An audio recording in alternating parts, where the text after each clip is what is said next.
62세 아내를 교통사고로 잃고 홀로 남은 제게 장모님이 매일 새벽 찾아왔습니다. 사위, 혼자 밥도 못 챙겨 먹을 텐데. 처음엔 고마웠습니다. 하지만 어느 날 밤 장모님이 제 침실 문을 두드렸습니다. 사위, 나도 너무 외로워. 우리 서로 위로하면 안 될까? 그날 밤 이후 저는 돌이킬 수 없는 선을 넘고 말았습니다. 죽은 아내의 어머니와 여러분이라면 어떤 선택을 하셨을까요? 오늘 이야기를 끝까지 들으신 후 댓글로 여러분의 생각을 들려주세요. 그리고 좋아요와 알림 설정으로 더 많은 이야기를 함께 나눠주시면 감사하겠습니다. 제 이름은 김준호, 올해 62세입니다. 30년을 함께한 아내 미경이를 6개월 전 갑작스러운 교통사고로 떠나보냈습니다. 그날 이후 제 인생의 모든 색깔이 빠져나간 것 같았어요. 아내 없는 집은 너무나 텅 비고 쓸쓸했습니다. 장례를 치르고 한 달쯤 지났을 때였습니다. 장모님 박순자 여사가 제 집을 찾아왔어요. 당시 장모님은 58세, 아직 정정하신 분이었습니다. 사위, 혼자 지내기 힘들지? 내가 가끔 들러서 반찬이라도 해줄게. 고마웠습니다. 혼자 끼니를 때우기도 버거웠던 저에게 장모님의 방문은 위로였어요. 하지만 장인어른은 달랐습니다. 당신이 매일 거기 왜 가요? 사내가 혼자 밥도 못해 먹나? 권위적이고 무뚝뚝한 장인어른은 장모님의 외출을 탐탁지 않게 여겼습니다. 여보, 우리 딸 생각해서라도 사위를 돌봐줘야지. 미경이가 하늘에서 얼마나 걱정하겠어요. 장모님은 늘 돌아가신 아내를 이유로 들었어요. 장인어른은 더 이상 말을 하지 않았지만 표정은 좋지 않았습니다. 그렇게 장모님은 일주일에 서너 번씩 제 집을 찾아왔습니다. 반찬을 해주고 청소를 해주고 때로는 그저 앉아서 돌아가신 딸 이야기를 하며 함께 울기도 했어요. 저는 장모님이 고마웠고 장모님도 저를 통해 딸의 빈자리를 조금이나마 채우는 것 같았습니다. 어느 날 저녁이었습니다. 장모님이 평소보다 늦은 시간에 오셨어요. 장모님, 이 시간에 무슨 일이세요? 미경이 생일이잖니. 혼자 집에 있으니까 자꾸 미경이 생각만 나서. 장모님의 눈은 이미 빨갛게 부어 있었습니다. 저도 오늘이 아내 생일이라는 걸 알고 있었어요. 하루 종일 아내 생각에 술만 마시고 있었습니다. 들어오세요. 저도 오늘 혼자 있기 힘들었어요. 우리는 거실에 마주 앉았습니다. 식탁 위에는 제가 마시던 소주병이 놓여 있었어요. 사위도 많이 힘들지? 장모님이 제 손을 꽉 잡았습니다. 그 손길이 너무 따뜻했어요. 얼마나 오래 누군가의 따뜻한 손길을 느껴보지 못했던가. 장모님, 저 정말 미칠 것 같아요. 매일 밤 아내 꿈을 꿔요. 아내 없이 어떻게 살아야 할지. 제 눈에서 눈물이 흘렀습니다. 62세 중년 남자가 장모님 앞에서 우는 것이 창피했지만 참을 수 없었어요. 장모님도 함께 울었습니다. 나도 마찬가지야. 내 새끼가 죽었는데 어떻게 멀쩡히 살겠니? 우리는 그렇게 한참을 울었습니다. 돌아가신 아내를 그리워하며 각자의 슬픔을 토해내며 그리고 어느 순간 우리는 서로를 끌어안고 있었어요. 위로를 위한 포옹이었습니다. 하지만 그 포옹이 점점 길어졌어요. 사위, 우리 둘 다 너무 외롭지 않니? 장모님이 제 귓가에 속삭였습니다. 그 목소리에는 슬픔이 아닌 다른 감정이 섞여 있었어요. 저는 깜짝 놀라 장모님을 밀어냈습니다. 장모님, 무슨 말씀을? 미안해. 내가 정신이 없었나 봐. 장모님은 황급히 자리에서 일어났습니다. 늦었다. 들어가 봐야겠어. 그렇게 장모님은 서둘러 집을 나갔어요. 저는 멍하니 그 자리에 앉아 있었습니다. 그날 이후 며칠간 장모님은 오지 않았습니다. 저는 불안했어요. 그날 밤의 일이 자꾸 머릿속을 맴돌았습니다. 장모님의 따뜻한 체온, 그 속삭임, 그리고 솔직히 말하자면 저도 외로웠습니다. 62세의 나이에도 여전히 남자였고 6개월 동안 혼자 지내는 것이 너무나 힘들었어요. 일주일 후 장모님이 다시 오셨습니다. 평소처럼 반찬통을 들고 사위, 그동안 잘 지냈어? 네, 장모님. 그날 일은 아무 일도 없었어. 우리 둘 다 슬픔에 정신이 없었던 거지. 하지만 뭔가 달라진 게 있었습니다. 장모님과 제 사이의 공기가 예전처럼 편안하지 않았어요. 어색하고 긴장된 무언가가 우리 사이를 흐르고 있었습니다. 장모님이 부엌에서 설거지를 하는 동안 저는 그 뒷모습을 바라봤어요. 58세의 장모님은 여전히 젊고 매력적이었습니다. 사위, 커피 한잔 할래? 장모님이 돌아서며 물었습니다. 그날따라 장모님은 화장을 조금 진하게 하신 것 같았어요. 그리고 평소보다 몸에 딱 맞는 니트를 입고 계셨습니다. 네, 좋아요. 우리는 소파에 나란히 앉아 커피를 마셨습니다. 대화는 별로 없었어요. 그저 침묵 속에서 서로의 체온을 느끼고 있었습니다. 사위는 앞으로 어떻게 살 생각이야? 재혼 같은 거. 장모님이 조심스럽게 물었습니다. 아직은 생각해 본 적 없어요. 미경이가 아직도 너무. 그래, 나도 알아. 하지만 사위도 아직 젊잖아. 62세면 앞으로 20년, 30년을 더 살아야 하는데 혼자 그렇게 외롭게. 장모님의 손이 제 무릎 위로 올라왔습니다. 장모님, 사위, 나도 외로워. 우리 집 영감은 30년째 날 여자로 안 봐. 그냥 밥하는 기계, 청소하는 가구일 뿐이야. 미경이가 죽고 나서 더 심해졌어. 매일 혼자 잠들고 매일 혼자 울어. 장모님의 눈에서 눈물이 흘렀습니다. 하지만 그 눈물은 슬픔이 아닌 것 같았어요. 뭔가 더 절박한, 더 간절한 감정이 담겨 있었습니다. 우리 서로 위로하면 안 될까? 미경이도 하늘에서 우리가 이렇게 외로워하는 거 원하지 않을 거야.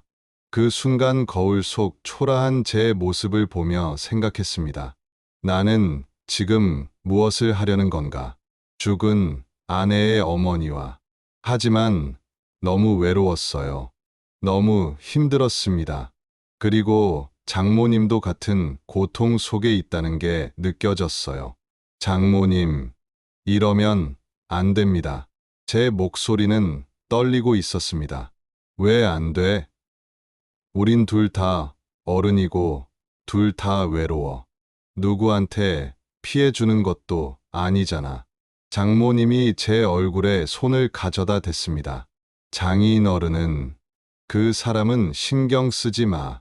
어차피 나한테 관심도 없어. 매일 밤 골프 치러 나가고 주말엔 친구들하고 술 마시러 다니고 나는 그냥 집 지키는 개나 다름없어. 장모님의 쓸쓸한 목소리에 가슴이 아팠습니다. 30년을 함께 산 부부가 서로에게 이렇게 냉랭할 수 있다는 게 믿기지 않았어요. 하지만 생각해보니 제 아내도 늘 말했었습니다. 엄마 아빠는 정말 사이가 안 좋아. 명절 때만 봐도 서로 말도 안 하잖아. 사위, 오늘 밤 여기서 자고 가도 될까?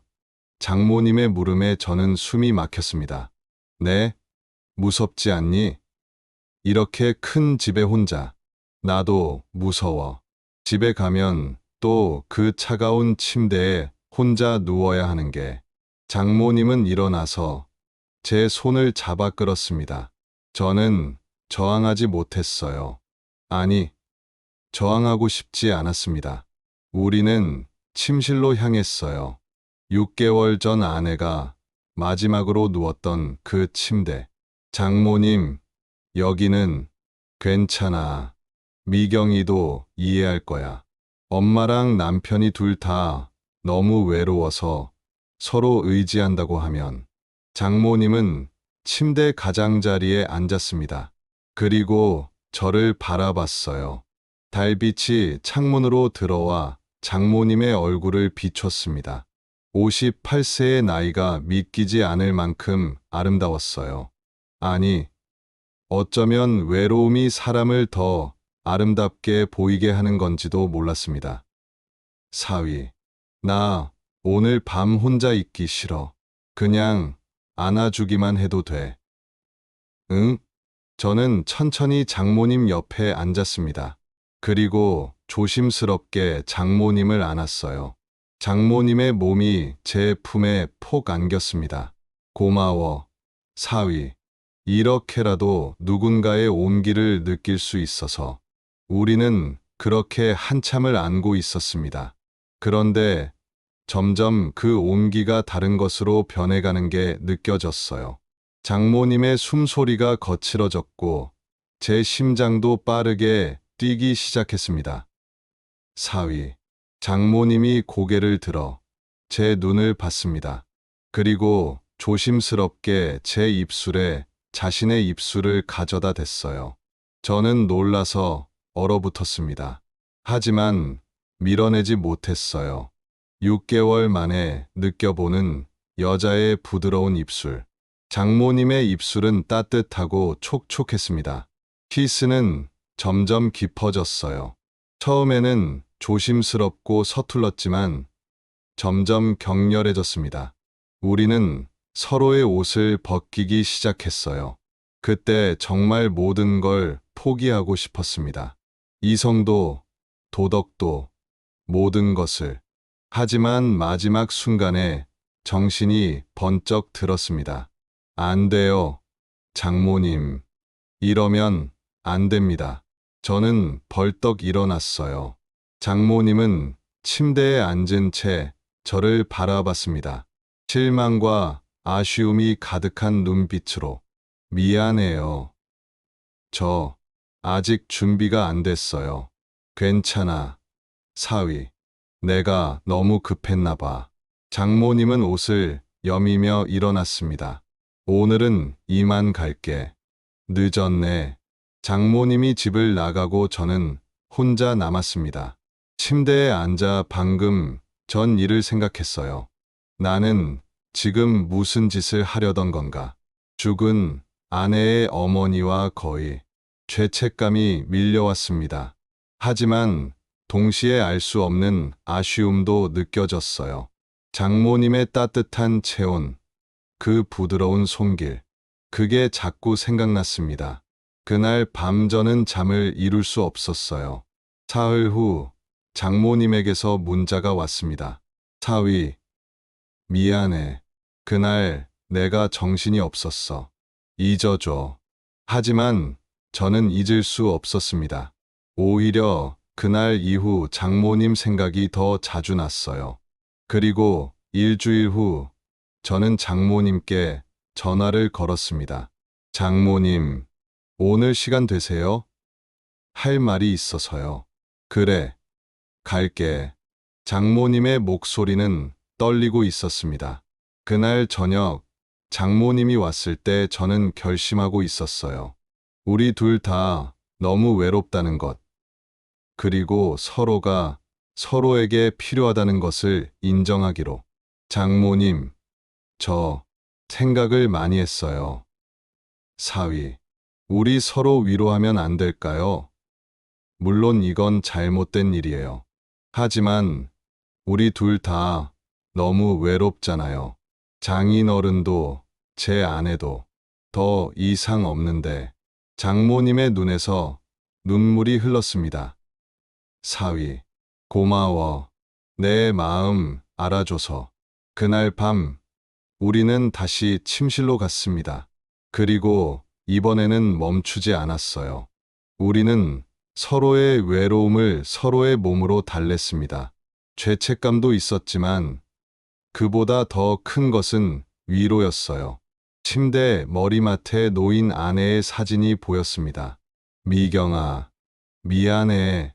하지만 아빠도 너무 힘들어. 마음속으로 아내에게 속삭였어요. 장모님도 그 사진을 봤을 겁니다. 하지만 우리는 멈추지 않았어요. 그날 이후 장모님은 더 자주 오셨습니다. 일주일에 서너 번이던 방문이 거의 매일로 바뀌었어요. 명분은 여전했습니다. 반찬을 해주러, 청소를 해주러. 하지만 진짜 이유는 달랐죠. 장인어른은 의심 안 하세요? 어느 날 제가 조심스럽게 물었습니다. 그 사람은 관심도 없어. 어제도 골프 치러 새벽에 나가서 밤늦게 들어왔어. 나한테 어디 갔다 왔냐는 말 한마디 안 하더라고. 장모님의 목소리에는 서운함이 묻어났어요. 30년을 함께 산 부부가 이렇게 무관심할 수 있다는 게 안타까웠습니다. 사위는 다행이야. 우리 미경이랑 사이가 좋았잖아. 네. 아내는 제게 천사 같은 사람이었어요. 그래서 더 마음이 아파. 내 딸은 행복하게 살다 갔는데 난 아직도 이렇게 외롭게. 장모님이 제 품에 안겼습니다. 우리는 그렇게 서로를 위로했어요. 하지만 이 관계는 위험했습니다. 어느 날 장인어른이 갑자기 제 집을 방문했어요. 사위, 있나?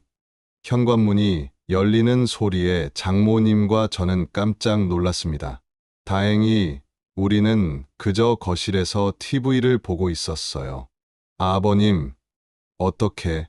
아, 당신 여기 있었구만. 집에 없어서 어디 갔나 했네. 장인어른은 장모님을 보며 무심하게 말했습니다. 사위한테 반찬 해주고 있었어요. 그래, 나는 급한 일 있어서 먼저 간다. 당신도 이만 들어와. 장인어른이 나가고 장모님은 한숨을 쉬었어요. 봤지? 저렇게 무심해. 내가 여기서 뭘 하든 관심도 없어. 그날 우리는 조심해야 한다는 것을 다시 한번 깨달았습니다. 시간이 흘러 2달이 지났습니다. 우리의 관계는 점점 깊어졌어요. 장모님은 이제 제 집에 있는 것이 더 편하다고 했습니다. 여기가 진짜 내 집 같아. 우리 집은 그냥 잠만 자러 가는 곳이야. 어느 날 장모님이 위험한 제안을 했습니다. 사위, 우리 여행 갈까? 1박 2일로. 아무도 모르게. 장모님, 그건 걱정 마. 나는 친구들이랑 온천 간다고 할게. 사위는 혼자 쉬러 간다고 하면 되고, 놀랍게도 저는 거절하지 못했어요. 사실 장모님과 단둘이 조용한 곳에서 시간을 보내고 싶었습니다. 그럼 강원도 쪽으로 갈까요? 좋아. 아무도 우릴 모르는 곳으로 가자. 일주일 후 우리는 강원도의 한적한 펜션에 있었습니다. 산속 깊은 곳에 있는 조용한 펜션이었어요. 체크인할 때 주인 아주머니가 물었습니다. 부부시에요? 네, 그렇습니다. 제가 거짓말을 했어요. 방에 들어가자 장모님이 창밖을 바라봤습니다. 여기 정말 좋다. 아무 걱정 없이 그냥 우리 둘만 있을 수 있어서. 저도 장모님 옆에 섰어요. 단풍이 물든 산이 아름다웠습니다. 사위, 고마워. 나를 여자로 봐줘서. 장모님, 아니야, 진심이야. 난 30년 동안 여자로 살아본 적이 없어. 그냥 누군가의 아내, 누군가의 엄마로만 살았지.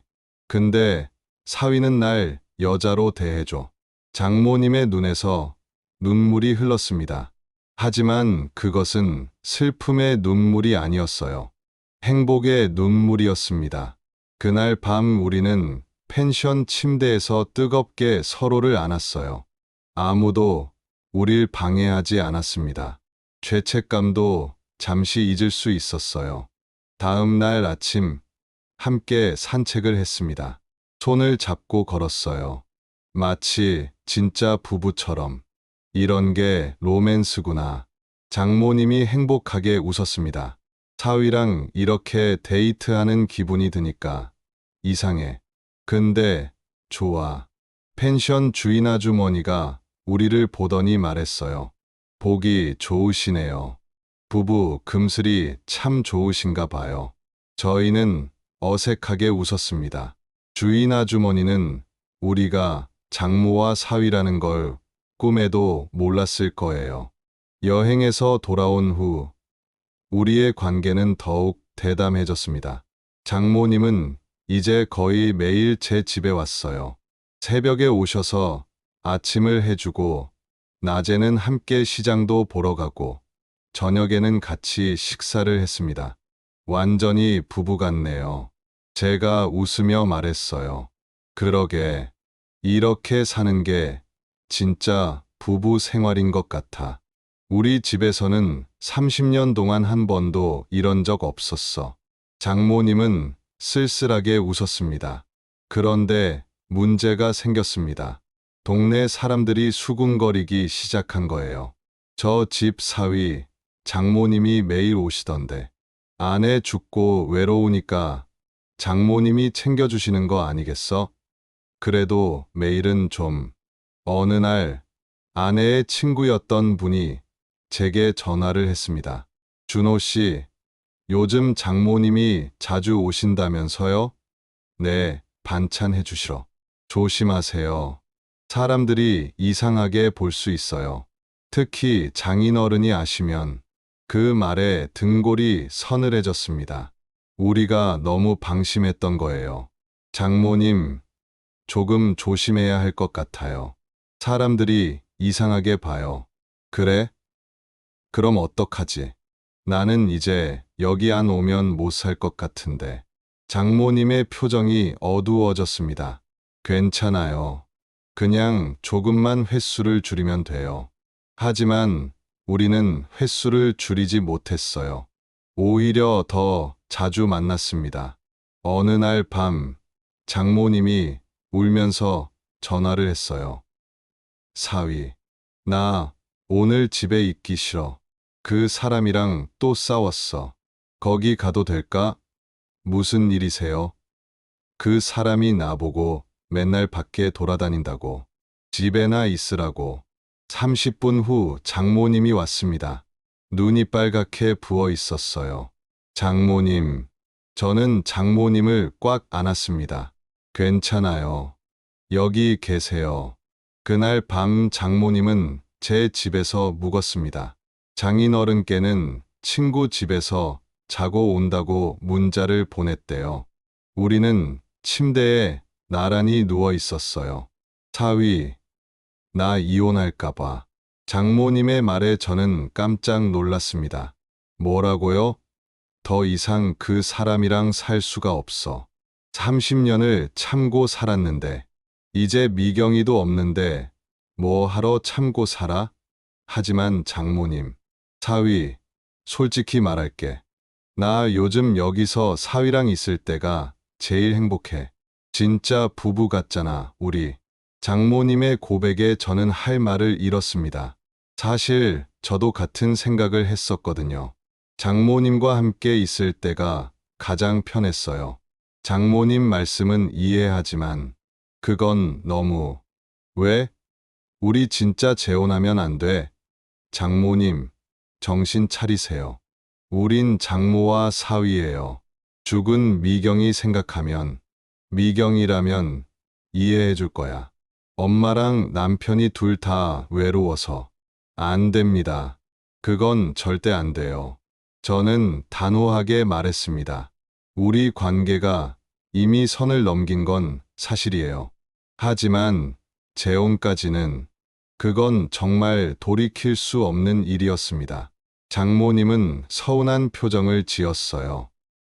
그래, 내가 너무 나갔나 봐. 며칠 후 더 큰 문제가 생겼습니다. 장인어른이 장모님을 미행한 거예요. 그리고 제 집에 오는 걸 목격했습니다. 당신 맨날 여기 왔던 거야?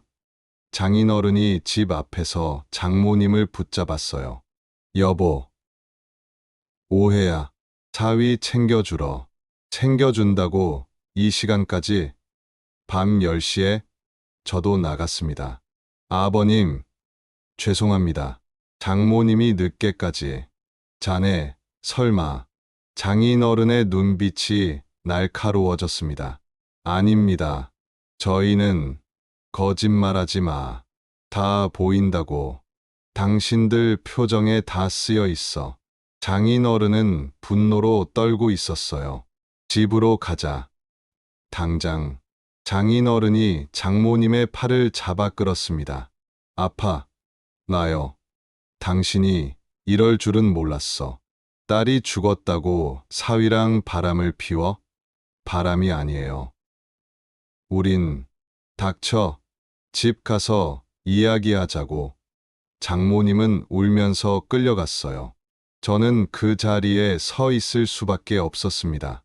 가족들 앞에서 눈물을 보인 건 그때가 처음이었어요. 제가 무슨 짓을 한 건지, 돌아가신 아내에게, 장인어른에게, 그리고 장모님에게. 그날 이후 장모님은 오지 않았습니다.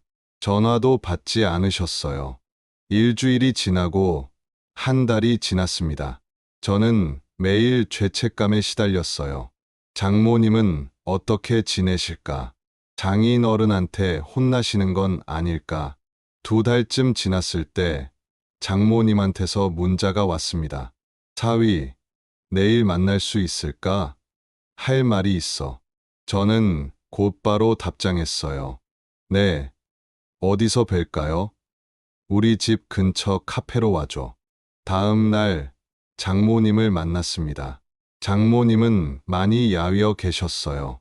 장모님, 사위, 미안해. 내가 너무 욕심을 부렸어. 장모님의 첫마디였습니다. 무슨 말씀을. 우리 관계는 처음부터 잘못된 거였어. 나는 외로움을 채우려고 사위를 이용한 거고, 사위도 같은 이유였겠지. 하지만 그건 진짜 사랑이 아니었어. 장모님의 말에 저는 아무 대답도 할 수 없었습니다. 그날 집에 가서 남편이랑 진지하게 대화를 했어. 30년 만에 처음으로 우리가 왜 이렇게 됐는지, 앞으로 어떻게 살아야 할지. 그래서 우린 각방을 쓰기로 했어. 이혼은 안 해. 나이도 많고 세상 체면도 있고. 하지만 더 이상 부부로 살지는 않기로 했지. 장모님은 쓸쓸하게 웃었습니다. 그리고 사위한테도 사과하고 싶었어. 내가 사위를 힘들게 했어. 미경이가 보고 있었다면 얼마나 실망했을까. 장모님의 눈에서 눈물이 흘렀어요. 우리 딸 정말 좋은 사람이었는데 엄마가 이런 짓을 했네. 저도 울었습니다. 아니에요. 장모님, 저도 잘못했어요. 외로움을 핑계로.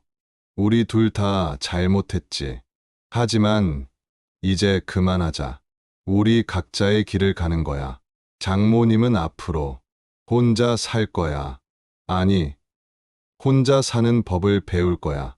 남편에게 의지하지 않고, 누구에게도 의지하지 않고, 나 자신으로 살아가는 법을 배울 거야. 장모님의 눈빛에는 결연함이 담겨 있었습니다. 사위도 그래. 미경이를 잊으라는 게 아니야. 하지만 미경이 없이 사는 법을 배워야 해. 누군가에게 의지하지 말고. 네, 알겠습니다. 그리고 재혼도 생각해봐. 진짜 사랑하는 사람 만나서 나 같은 늙은이 말고. 장모님은 슬프게 미소 지었어요. 우리는 그렇게 헤어졌습니다. 카페를 나서며 장모님이 마지막으로 말씀하셨어요. 사위, 고마웠어. 나를 여자로 봐줘서. 비록 잘못된 관계였지만 난 행복했어. 그날 이후 장모님과 저는 명절 때만 얼굴을 봅니다. 장인어른 앞에서 예의 바르게 인사를 나누는 사이로 돌아갔어요. 마치 아무 일도 없었던 것처럼. 6개월이 지났습니다. 저는 상담 센터를 찾았어요. 선생님, 저 아내를 잃고 힘들어서 잘못된 선택을 했습니다. 상담사 선생님은 제 이야기를 들어주셨어요. 외로움은 사람을 나약하게 만듭니다. 하지만 중요한 건 그 실수를 인정하고 다시 일어서는 거예요. 어떻게 해야 할까요? 먼저 자신을 용서하세요. 그리고 혼자 있는 법을 배우세요. 누군가에게 의지하지 않고도 행복할 수 있다는 걸. 저는 상담을 받으며 조금씩 변해갔습니다. 혼자 요리를 배우고 등산 동호회에도 가입했어요. 같은 처지의 사람들을 만나며 위로를 받았습니다. 저도 아내를 잃고 3년간 힘들었어요. 근데 이제 괜찮아요. 1년이 지났습니다. 어느 날 등산 동호회에서 한 여자분을 만났어요. 60세의 김혜진 씨. 남편을 암으로 잃고 혼자 지내신다고 했습니다. 힘드셨죠? 네. 정말 죽고 싶었어요. 우리는 자연스럽게 가까워졌습니다. 하지만 이번에는 달랐어요. 서로의 외로움을 채우려는 게 아니라 서로를 이해하고 존중하는 관계였습니다. 천천히 가요. 우리, 혜진 씨가 웃으며 말했어요. 네, 천천히요. 저도 웃었습니다. 이제야 알 것 같았어요. 진짜 사랑이 뭔지. 외로움을 채우려는 게 아니라 함께해서 더 행복한 것. 그게 진짜 사랑이라는 걸. 2년 후 저는 혜진 씨와 재혼했습니다. 작은 결혼식이었어요. 장모님과 장인어른도 오셨습니다. 장모님은 제 손을 잡으며 속삭였어요. 축하해, 사위. 이번엔 진짜 행복하길. 감사합니다. 장모님. 장모님도 행복하세요. 장모님은 요즘 서예를 배우신다고 했어요. 혼자만의 시간을 즐기는 법을 배우셨대요. 나도 이제 괜찮아. 혼자여도 행복할 수 있더라고. 결혼식이 끝나고 아내의 묘소를 찾았습니다. 미경아, 아빠 재혼했어. 네, 엄마랑은 미안해. 아빠가 너무 외로워서 실수를 했어. 하지만 이제 괜찮아. 아빠, 이제 진짜 행복해. 묘비 앞에 꽃을 놓고 일어섰습니다. 혜진 씨가 제 손을 잡았어요. 괜찮아요? 네, 괜찮아요. 이제 정말로. 외로움은 사람을 나약하게 만듭니다. 하지만 그 외로움을 잘못된 방법으로 채우려 하면 더 큰 불행이 찾아옵니다. 사랑하는 사람을 잃은 후의 공허함, 무관심한 배우자와의 삶. 이런 고통 속에서 우리는 때로 금기를 넘는 선택을 하게 됩니다. 하지만 진정한 위로는 금지된 관계에서 오는 게 아닙니다. 자신을 사랑하는 법, 혼자 있어도 행복할 수 있는 법을 배워야 합니다. 그리고 그 후에야 진짜 사랑을 만날 수 있습니다. 노년의 사랑도 아름답습니다. 하지만 그 사랑은 외로움을 채우기 위한 도피가 아닌 서로를 존중하고 이해하는 건강한 관계여야 합니다. 나이가 들었다고 해서 감정이 없는 것은 아니지만 그 감정을 올바른 방향으로 승화시키는 지혜가 필요합니다.